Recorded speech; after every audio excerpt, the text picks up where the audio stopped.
supervisor of road construction for the state of Kentucky. Now he no longer runs with his legs, he sits in his truck, and he eats himself into diabetes, watching with miles of highway stretched out before him. When that bullet severed Simone's life force, my sister Marie lost a companion, a confidant, a shield. Just 18 months younger than Simone. Her whole life expression had been molded in contrast to Simone. Simone, party! Marie read books. Simone stayed on punishment. Marie stayed on the honor roll. Simone purposefully got pregnant to get out of the house and away from my father. Simone and Marie went away to college. Marie and my mother sewed Simone's wedding dress and made all the wedding plans while Simone lay in bed every day with morning sickness. Marie would yell, "Simone, get your pregnant butt up and help." Nope. Every time I stand up, I throw up. Look, Marie, Mrs. Philip Anthony Tremaine, my new signature. Mrs. Philip Anthony Tremaine. By 1981, Marie had fully developed an identity called Not Simone.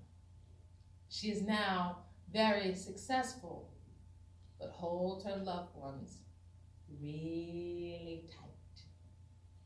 And me, I did plays. And suppressed, I guess. I was Rebecca Nurse. I transferred into imagination. I was Rebecca Nurse at the time. I had latex all over my face. I couldn't cry. The rubber would melt. I was next Annie Sullivan in A Miracle Worker and had a fight scene so violent with the table scene that the girl playing Helen Keller gave me permanent hearing damage when she bonked me in the ear. I was Medea in Medea. I wrote the award-winning essay. I learned the longest play, longest poem in school. I kept working. I kept fucking working, damn it. And while working, touring a play called A Balancing Act about alcoholism, I learned that we were the classic alcoholic family. We were the children of the 4 children model for alcoholic families. Simone, the rebel. Marie, the hero that succeeds. My brother Bernard, the scapegoat, the one that never quite lives up to my father's expectations. And me, I was the petted one, the mascot, which makes my mother the enabler. These descriptions are apt. My brother has always said, we are the children of an alcoholic. To me, my father's behavior was just daddy. Irrational, overbearing, territorial, annoying, unpredictable. True, but that was daddy. And daddy did some really wonderful things too. Like the time he sold all of those Girl Scout cookies for me on his job, and that year they made a horrible batch of chocolate chip cookies that no one would come pick up because they were nasty. And so my father just bought them. He bought over 70 boxes of inedible chocolate chip cookies. But as for our alcoholic status, I always said no. Daddy did drink every day, but so do the parents of my white friends. And I've never seen him drunk. He just sometimes needs a little taste from the place. I mean, he didn't miss any appointments or anything. Except when I was Medea. Or the awards dinner for the national achievements. My poor father.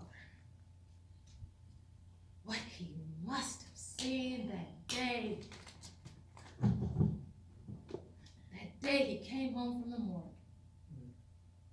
For weeks, he stayed in the den. He would hide in the dark back room of our house and emerge and mutter in a voice so unlike his own, Simone was in with a bad cloud. Over and over, Simone was in with a bad crowd.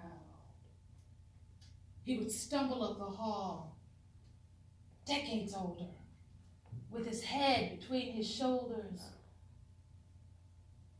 A really bad crowd. And then somehow, he would slither on back to that back room.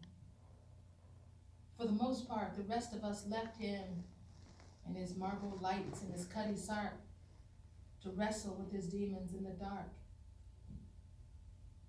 Maybe this is where my father began to lose his mind. The doctors diagnosed it as dementia, but I have always had my doubts. I think it would have been easier if I could have lost my mind then. For months, I didn't know what to feel. The night after the funeral, see, relatives had arrived in droves. Close cousins and close friends swarmed our house. I remember Robert, a cute boy from the neighborhood, who had been trying to get my attention for weeks, but all the while pretending that he wasn't interested. Robert came over the house that funereal night, but my father stopped him in the yard. Son, Mona is not receiving visitors tonight. Yes, sir. Sorry for your loss. I can still see his long, lean, brave 17-year-old face looking over my father's shoulder toward me as I stood framed in the doorway. He wanted to say something to me. I wanted to say something to him.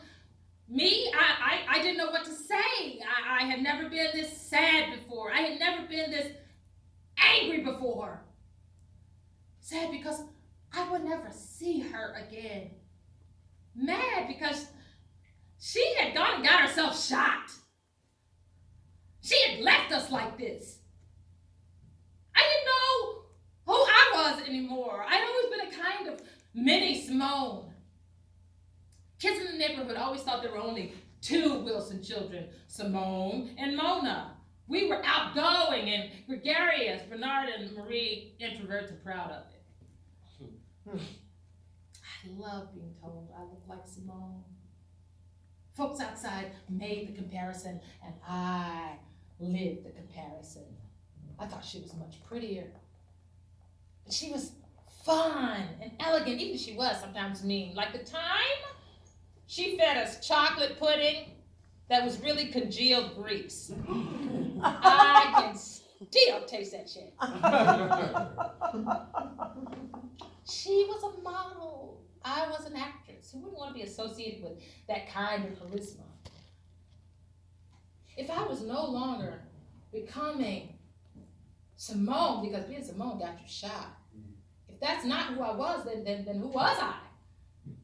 For months, I conjured her, or I dreamed her in her long legs and beautiful hips swaying in her red dress, red skirt, walking up the walkway to her house.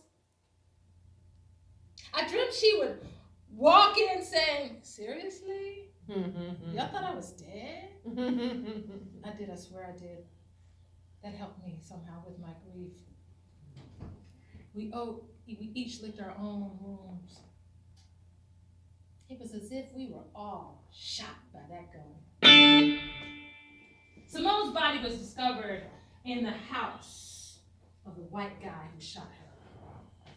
From the subsequent trial, these are the facts. The killer's roommate, awakened by the shot at 2:23 in the morning, came out to see Abel Douglas and his brother in a panic. The roommate got dressed, drove the 12 minutes to work, and called the police. When the police arrived at the scene 45 minutes later, The Douglas brothers had wrapped her body in blankets, trying to take her to the west end of town and dump her. She was fully clothed. The toxicology report said that she had no alcohol or drugs in her system. She had not had intercourse. She had several unopened condoms in her purse. She had started out the evening runway modeling at Peter Outlaw's, a high-end nightclub, with her boyfriend, Charles. Prior to her arrival at Abel Douglas's apartment, she had been at the Toy Tiger, a seedy, low-class joint.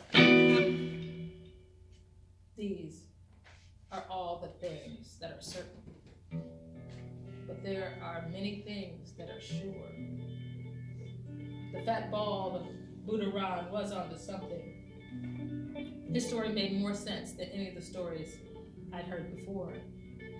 None of them ever made complete sense. Abel Douglas at the trial.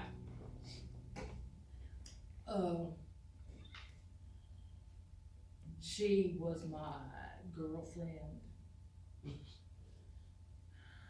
We got into a fight.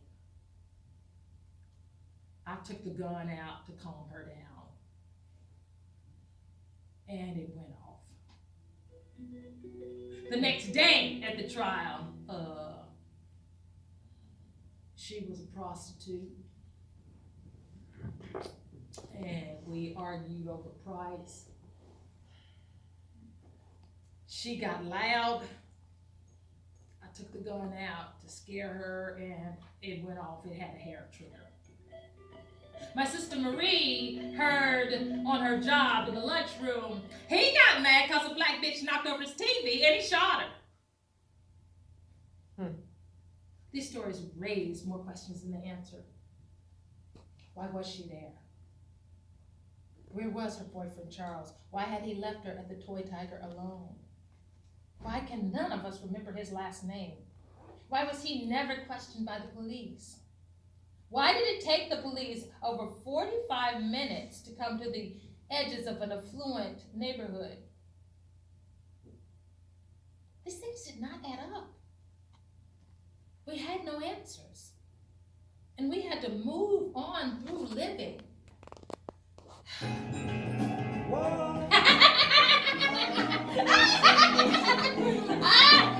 My mother had Simone's 7-year-old daughter, Celeste, to raise and protect. I never realized how hard this had to be for Celeste because she had Mommy Wilson, we thought. See, Celeste and my mother have always been close. As a toddler, we would go to Simone and Celeste's house, and Leslie would attach herself to my mother's waist, or arm, or leg. Simone, come get this baby. Mother, you think I beat her or something? She wants you. I have things to do. Oh, she loves to do things. Here's her bag. And my mother would take Celeste home. Every holiday, Simone would dress Leslie up in the color of the season and present her in diaper bag. Would be candy cane dress and red and green hair ribbons and bag. Merry Christmas, Mother. Simone, don't leave that baby. Ho, ho, ho, Happy New Year. And off Simone would go for days at a time.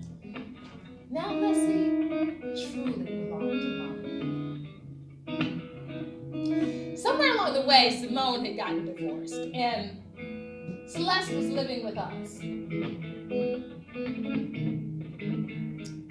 That rainy October Friday, Celeste was getting off the bus with her best friend Rose. And she said, "Oh, Rose, look, there's a party at my house. Look at all the cars." She thought the gathering was for her. Her birthday was in 2 weeks.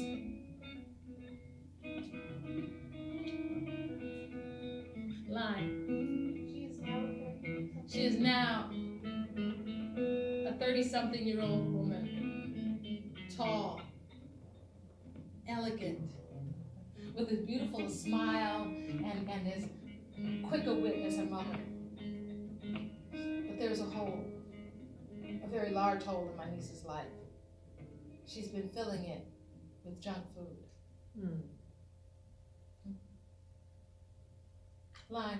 My sister Marie diagnosed. My sister Marie diagnosed Simone's defiance, her laughing rail against life. But the day we found out about Barry, I was 3 when Barry entered our household.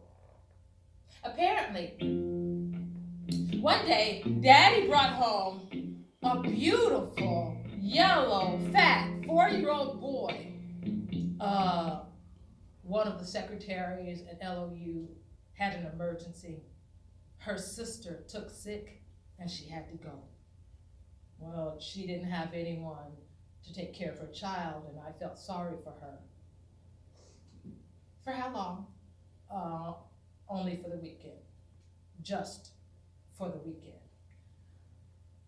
We have 4 children. What's one more?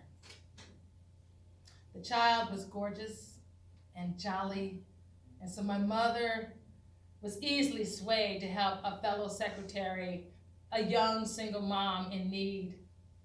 That night when she was giving Bernard and me and the fat Barry baby a bath, she looked at the boy's feet. I know those feet. I see them every night. Then the child looked up at her and smiled. She dropped the towel and all idea of cleanliness for the night. I will be damned! I will be damned! Simone never forgave my father that betrayal of my mother. In her eyes, he was a resentful, drinking adulterer. That next week, when Barry was gone home, my parents sat the original 4 children down for a conference. Children, your father is the father of some other woman's child. Barry, Simone, you are not helping. And Daddy, you did. Anyway, we are thinking of separating for a while. But I said, don't kick my daddy out. As a mother of 4, Mommy's choice was largely financially based. But it changed their marriage and our household. Be careful how you touch her. None of these family tensions ever seemed to kill Simone's spirit. For she will awaken. Sunday afternoon. Pictures. Men, women, high heels, garters, mouths open, heads thrown back. Big girl smells. My sister's closet. I sneak in. I must have been 6 or 7 when I found them, because Simone still lived at home. I am meddling in Simone and Marie's closet, a place I have no business being. My big sister's room is off limits to me, but they are gone for the day, and my mama is home. My sister's room and closet has an immediate allure because it smells so differently than my brother and mine.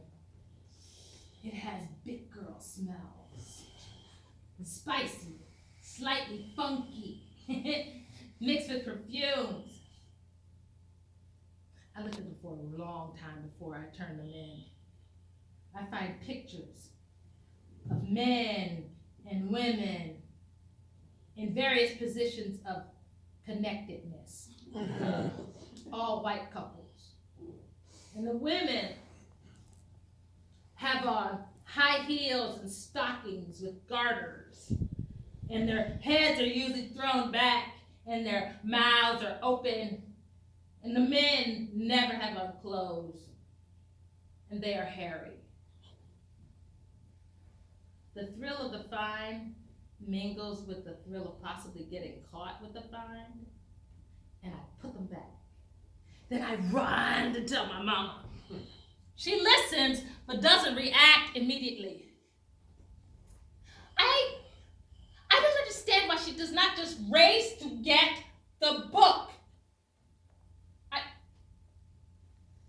I do not then understand the minds of mothers. Maybe she is trying to discern how much her 7-year-old understands of what she has seen. Maybe she's trying to process how much her 17-year-old is enacting what she, my mother, is now viewing. I don't know. But I do know, and she knows, it's Simone's book. And we both know that Daddy will not be privy to this knowledge. But even armed with the knowledge I may have begun to discern at age 7, I still ask. The sweating, now exhausted Ronald Clyde still at rest on that universal machine as if he had no other life beyond this room. I ask, my sister? Because if I understand the dome-pated Mr. Clyde correctly, this spring day of 2003, 22 years after I have buried my good sister Simone, 22 years after I have come to an unquiet peace, I have to accept the tiny, niggling suspicions that my determined, stubborn, outrageously independent sister, who always had a strong work ethic and the sharpest tongue of anybody I'd ever heard, gave up her self-pride, her self-worth to become a gangster's side piece. She was a...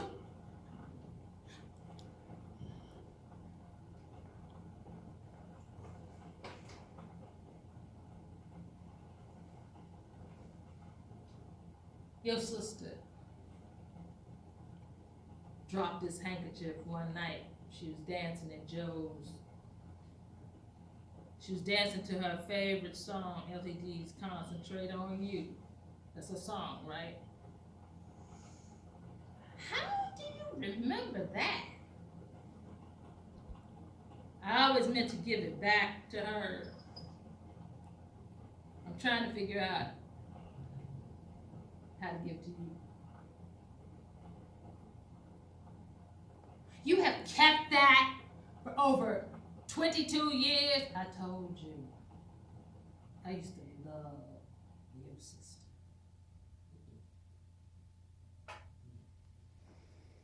I sit down opposite Mr. Clyde. You didn't find me by accident, did you?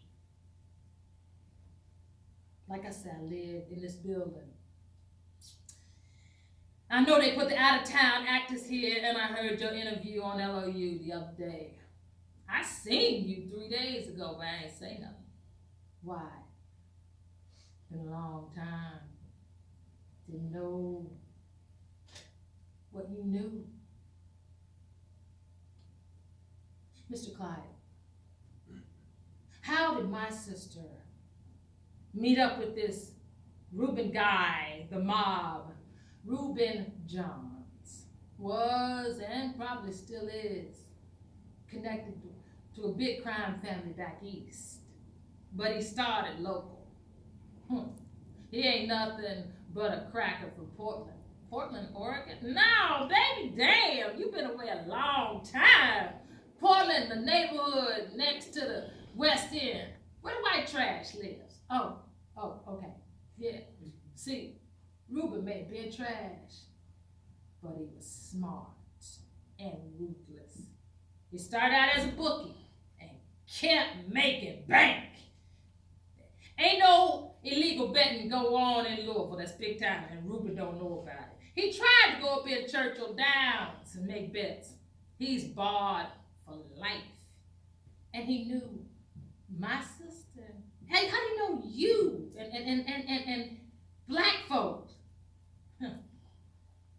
How do you know him?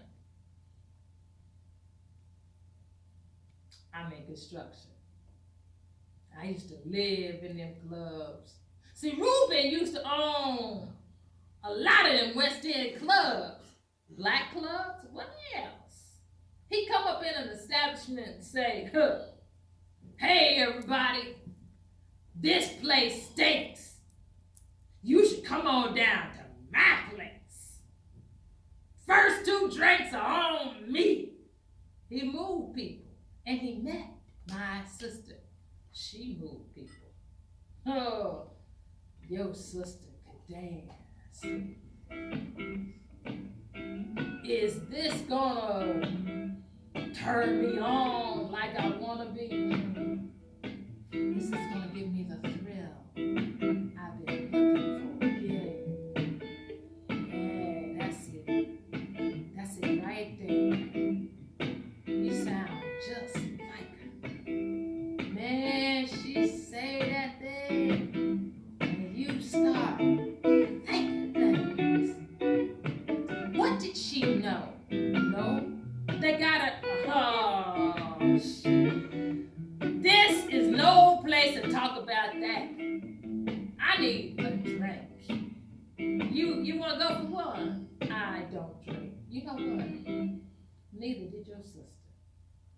I bet when they examined her body, they didn't find no alcohol or nothing like that. They didn't. See, that's what I'm talking about. She wasn't no.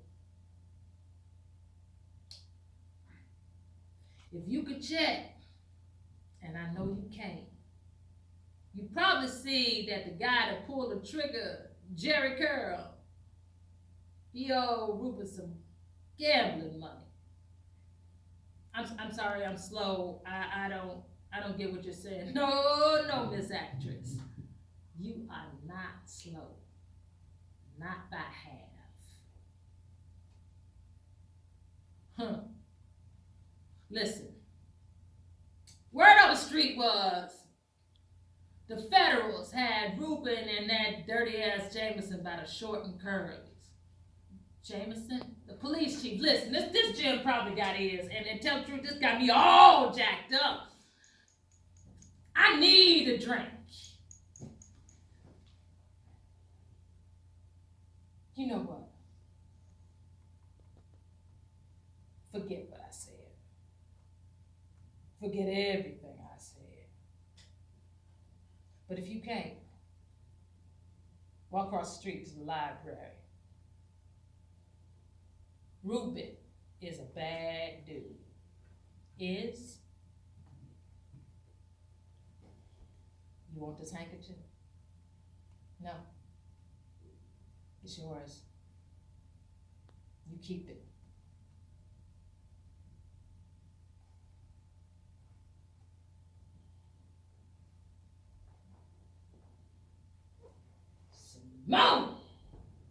Simone! What were you doing? You had a child.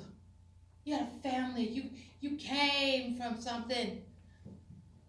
Ha! Forget her, Mona. Be good. Bench press. Study your lines. How do you do? I'm Dr. Delaney.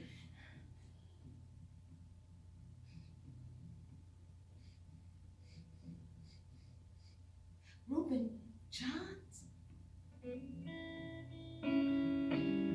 I finished that play. I muscled through. I went on working play after play. Black Spirit, Constant Star, Tartuffe, A Night in Tunisia, theater after theater, Seattle Rep, Syracuse stage, Alabama Shakespeare, Arena stage, ACT. I kept on moving, kept on seeing my vision, my version of my good but mischievous sister, Simone.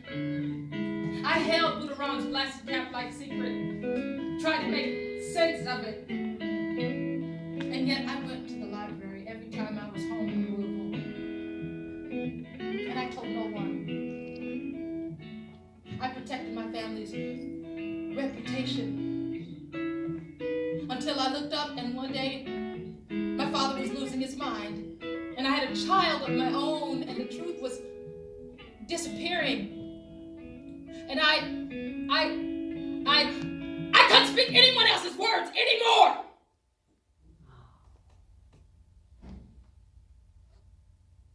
I had to talk about or to Simone.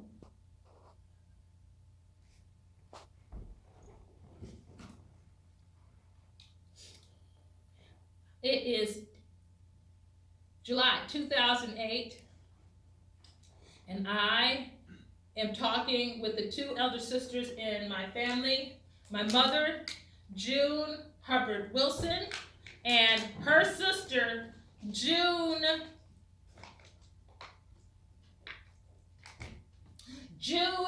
Hubbard James.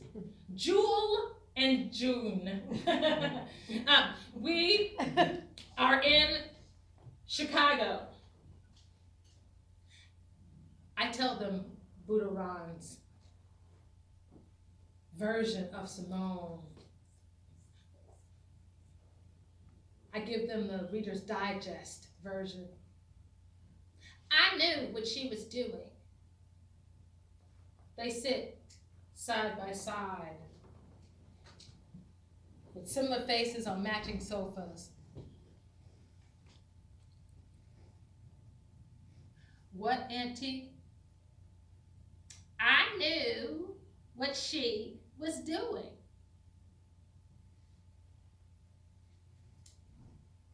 My mother is positioned directly beside her, very still. What do you mean, Auntie? I knew what my niece, your sister, was doing. My auntie slides these words out into the room the way a spades partner passes trumps. How did you know? She told me. What? When you are unhappy with and cannot control what's going on in your own household, your own day-to-day, when you are really pretty and don't have any capital and people keep handing you money over and over. You do too, Mommy? Money and things is bound to happen. What? What do you mean? It's bound to happen. Wait. What are you saying? She said she was in love with him. Did you know that, Jewel? In love with who, Auntie? Charles. She said she wanted to marry him. Hold on, ladies, wait. Did you know? But I told her, that's not love, honey. When a man is taking you around to other men, that's not love. Auntie, you knew. I said, this was when I only had myself and the 4 children. She told me, Auntie, you could raise a lot of money. But I told her, no, baby, not like that. Mommy, you knew. But hold on, ladies. Was Charles her escort, her lover, or her pimp?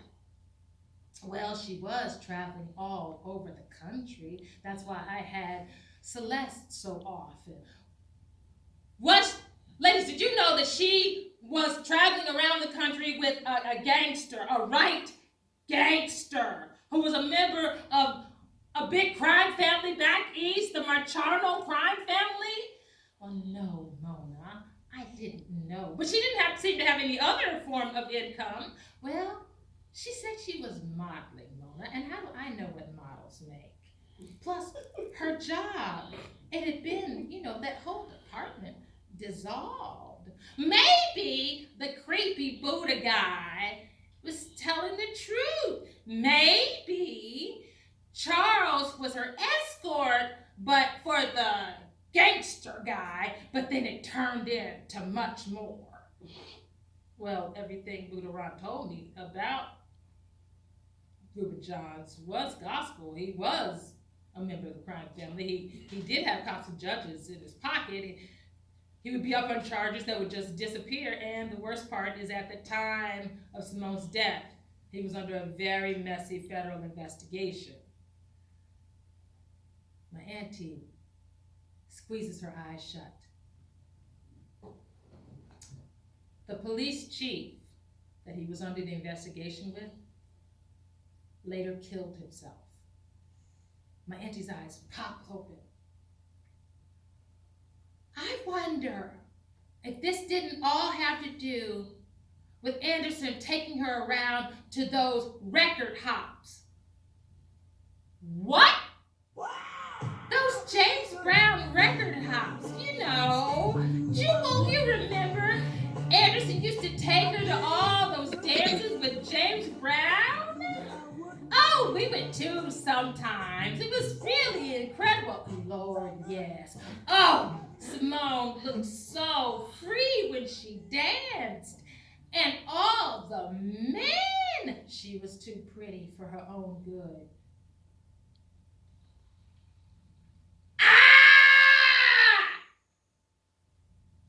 Did you hear me correctly? Did I hear you correctly? What more do you know and how long have you known it?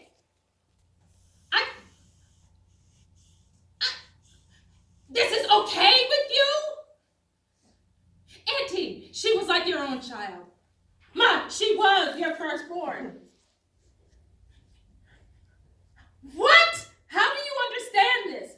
Mona, we have been around a long time. And so there's some things that we know. Yes, she was like my own child and your mother's firstborn. But she was a grown woman, Mona, making grown woman choices and grown woman mistakes. I hurt for my daughter every day. Mona, these men may have done all that you say. It makes sense that they did.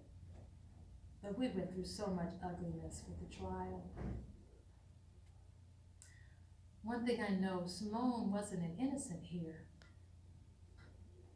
And if you deal with dirt, with evil, you can't come out clean. Now, that doesn't make her a bad person, honey. No, life is more complicated than that. Mona, she had a failed marriage, daddy issues, her job had been dissolved, and a baby. One thing we did 30 years ago that it doesn't seem like you did. We forgave her, Mona. We forgave ourselves. Mona, you've got to find a way to do the same. Free her, Mona. Free yourself.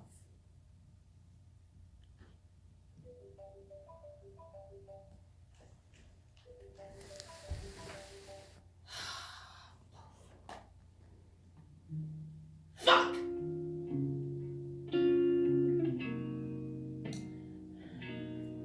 I know that in order for me to forgive, my mind is split in 3 images.